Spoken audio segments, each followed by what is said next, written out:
চারিদিকে সরিষা ফুলের গাছ, হলুদ সমারোহের মাঝে বসে এক কাপ কফি লোভনীয় অবশ্যই, তবে শস্য ক্ষেতের মাঝে কফি পানের এমন সুযোগ দিবে কি কেউ? নিশ্চয়ই না। তবে কেউ না দিলেও এমন লোভনীয় সুযোগ করে দিয়েছেন নেত্রকোনার যুবক মিন্টু মিয়া। নিজের সরিষা ক্ষেতের মাঝে দুটি স্থান করেছেন কফি পানের, একটু দূরে রয়েছে তার কফি শপ।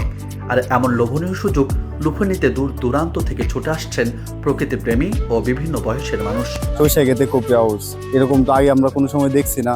উনি নতুন উদ্যোক্তা, আশা করি ভালোই হয়েছে। অনেক দূর দূরান্ত থেকে দর্শনার্থী আসে, সবাই আসে।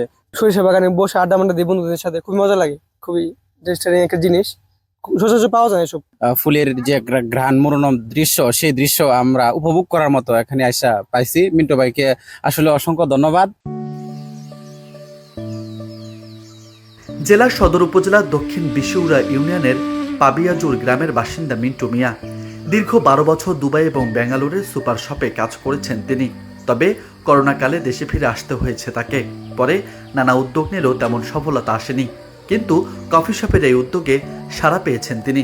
এটা আপনার এই যে উপজেলা সহকারী থেকে বীজ রোপণের জন্য আমাকে দিয়েছিল, যে 60 শতক জায়গার মধ্যে বীজ রোপণ করার জন্য। তো আমি আর আমার বড় ভাইরা মিলে এখানে বীজ রোপণ করলাম। পরে বড় ভাইকে বললাম যে সরিষা ক্ষেতে একটা আমি কফি হাউসের সিস্টেম করব। তো বড় ভাই বললো শুধু শুধু সরিষা ক্ষেত নষ্ট করে লাভ নাই, তোর এই প্ল্যান এটা ভালো না। আর এইসব কথা বলছে, আমি বলছি আমার একটু জায়গা দেবো, বেশি সরিষা ক্ষেত নষ্ট হবে না। তো যখন সরিষা উপরে উঠে গেছে, শাক হিসাবে ব্যবহার করলাম। পরে কিছু জায়গা এই যে রাস্তার যে সরিষাটি এভাবে আমি তুলে ফেললাম, আর টেবিলের যে সরিষাগুলা ছিল এগুলাও তুলে ফেললাম। তুলে ফেলে টেবিল বসাইলাম, ছাতা দিলাম। ছাতা দেওয়ার পরে এক সপ্তাহের ভিতরেই ফুল ফুটে গেছে।